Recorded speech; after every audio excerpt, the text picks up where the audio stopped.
Welcome to The Journey. My name is Kevin Polky, and I am the host of The Journey. Um, I appreciate you tuning in every week and to either hear stories from our guests of how they have had setbacks in their life and what they learned from those setbacks that they wouldn't have learned if those setbacks wouldn't have happened, or when we have time for me to share a reflection on something that maybe I've experienced recently or observed, or just a thought that I may have. And today is maybe a little bit of a combination of those two. It definitely is a reflection and an observation. As many of you know, I have been a fan of sports and athletic competition my entire life. Early on in my life, in grade school, I started participating in some selected sports and reading about stories of sports heroes at that time. And then by the time I was in middle school, I became actively as a three-sport athlete, and that continued. I had always an interest in the arts as well, mostly from an appreciation of art. Um, it could either be music or still art or some type of expressive art. And then early in my late high school, early college years, got more introduced to theater, musicals, and plays. And I think for me, both with competitive athletics as well as the arts, um, I think there's some very useful tools that we can extract from those experiences, and for the people who um, participate in those activities. You've heard me talk many times on the idea of Joseph Campbell's work, The Hero's Journey, and uh, that we as individuals uh, go on this cycle that Campbell referred to as the hero's journey of in a somewhat of a normal state or familiar or order state, and then something happens or we get a nudging or a longing to move beyond where we're currently at because of a restlessness, or we get thrust out of our comfort zone into a new world. And where that new world is where then we are faced um, with certain things that happen within us that are usually displayed by external characters that are in our life. We would then consider those external characters as the adversity, but technically they are just revealing what we need to work on within ourselves. And if we accept that challenge of working on whatever someone may be mirroring back to us that is our current teacher, if we go through that struggle and learn the lessons that we need to learn, we then take that new information and then we go into the third phase and return metaphorically home. In other words, we bring what we've learned back to help others. Recently, Diane and I watched uh, the um, the how would you describe it? The people version of Milan. In other words, the non-animated version of Milan. And Milan is setting of Milan, time frame of Milan is set up in ancient China, and she is the oldest daughter of two daughters to her father, who was a retired decorated war hero. And there are some adversaries that are coming into the land, and the military is then asking to go to each household to have some uh, have a son to join the army. Well, Milan's family, there was no son, so the father was going to, and the Milan made the decision that she was going to go in her father's place.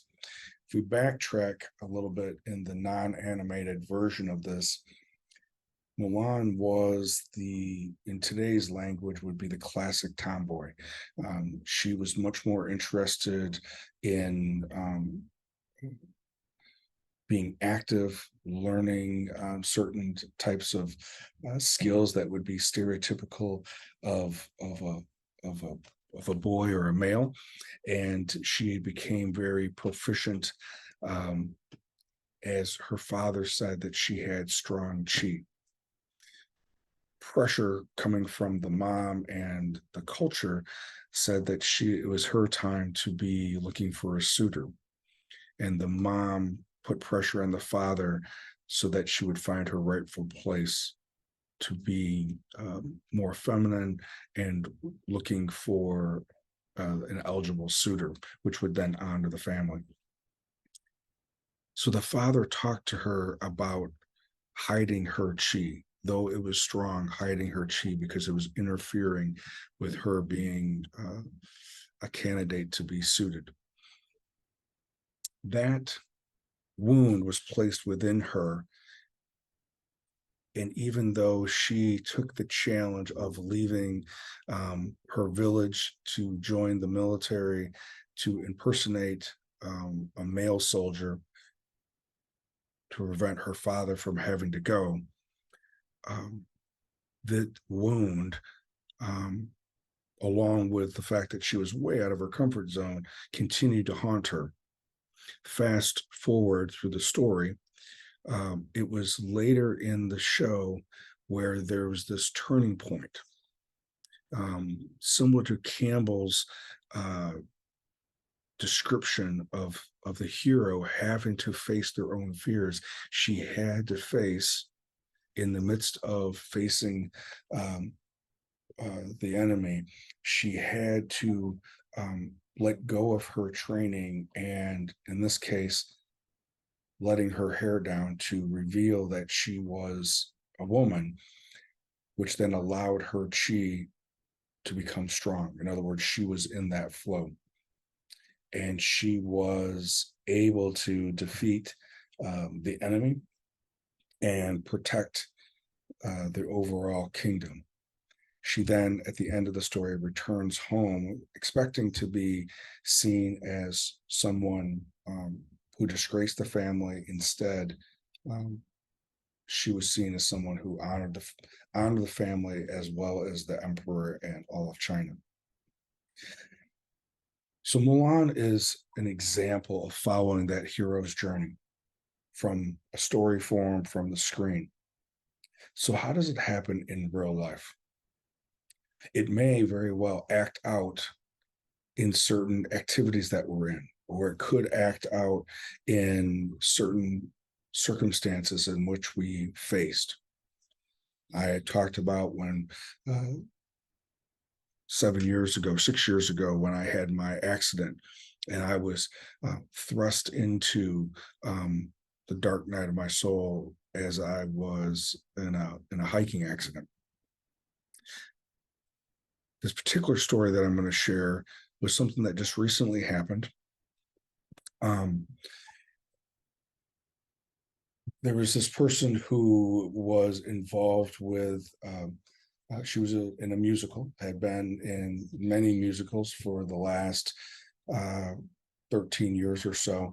And this particular musical, she was cast as in the ensemble, as well as cast to be an understudy for two parts. And so there is about 12 weeks of preparation, multitude of hours for this. And for anyone that doesn't know, an understudy is the example of, like in football, would be the second string quarterback. um, that they're expected to perform if the first string quarterback goes down. The downside is usually the second string quarterback doesn't get the uh, the reps and doesn't get a lot of opportunity to practice with the first team. So if something happens in a game and the second string quarterback has to go in, there may be, even though they may know the plays, there may be timing may be off, the confidence may be low. those types of things. Well, similar in theater is that an understudy is there to understand, know the lines, know the blocking, which is the positioning on stage, know the tempo. But one of the disadvantages is that many times they don't get to actually um, practice with the full for the full cast. Anyways, uh, they had been going through the first one went all the way through, and then they were going through the second run, and this particular actress had not been called because everybody had been healthy. The final day comes, and uh, there's two shows. There's a matinee and an evening show to wrap things up. And at 8:30, approximately 8:30 in the morning on that Sunday, she get the call that the lead was sick and was not able to perform that day, and that they needed her as the understudy to step into that role. And would she be able to be at the theater by, I think it was 11 o'clock? So, of course, she accepted the challenge and went in at 11 to go over some of the lines. We were notified that she was not going to be in the ensemble for the 2 o'clock and 8 o'clock show, but that she was going to be in one of these supporting lead roles. And she gave us some feedback that the 2 o'clock show went okay, and we were getting feedback from other individuals who had watched the show and who were also at the show, as far as either actors or other people that were involved with the theater at the time. Came 8 o'clock, Diane and I, with excitement, were there and waiting for the show to start. Maybe a little bit nervous, knowing that the preparation time for this was less than 12 hours, when normally it's closer to 12 weeks. What I was amazed at was that if you were someone who had not seen the show, if you were someone who had not seen this particular cast, you would have never guessed that she, at the 11th hour, with only 12 hours of practice, or probably less than that, that the role pretty much went without a hitch. Watching the cast show gratitude, it's a funny thing in theater, because for someone, for an understudy to have to step up and go into that role, that means that something happened that was unplanned to the lead, to the person who's primary in that role. So there's this sadness at the same time. There's this opportunity for someone to step up and shine. So there's a sadness that someone is not able to perform and finish out the show. At the same time, there's an opportunity that wouldn't have happened if that person wasn't able to perform. Watching the support that she got from the overall director and the overall choreographer, from the other supporting people, warmed both of our heart.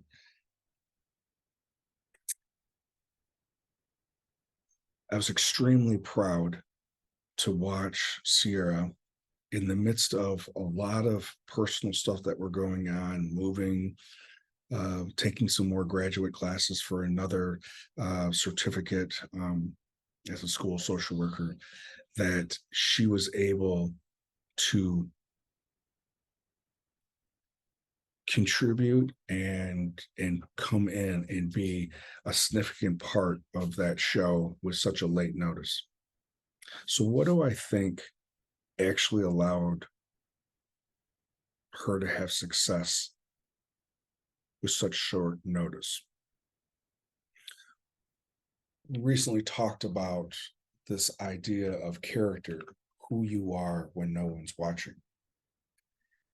And as an understudy, as a second or third string, if we're talking sports, is that it's really about, are you going to put the time in for preparation when no one's watching? Are you going to put the time in knowing the lines, knowing the songs, knowing the positioning, even if you don't get an actual chance to go on? In this particular case, she did all the preparation. She didn't need any extra help regarding any of the lines, any of the songs. Um, she didn't need any extra help regarding that. So then, when opportunity came, then she was able to do the best she could possibly be to be successful. There's a lot of things in life, as we know, that we can't control, but we can control our level of preparation, so that when opportunity appears, we're able to step in, say yes, able to let go, and then allow our chi, allow our spirit, allow the Holy Spirit to work through us for that moment in time to be successful. It doesn't really matter that the the that the end, if it was done perfectly or without any flaws, that part is less relevant. The part that is most to stand out and look at is that, because of the preparation, when the opportunity came, she was able to step into it, and she was able, with confidence, be able to shine. There's never going to be a perfect sports performance. There's never going to be a perfect live theater performance.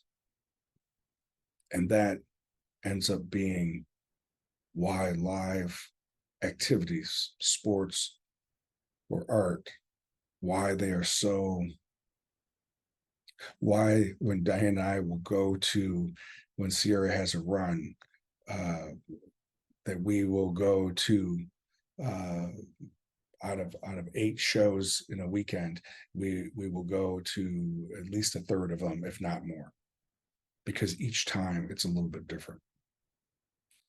So knowing we can't control external factors, knowing that the only thing that we can control is our attitude and our ability to prepare, that who we are when no one's watching and may never ever get the opportunity or even be tested.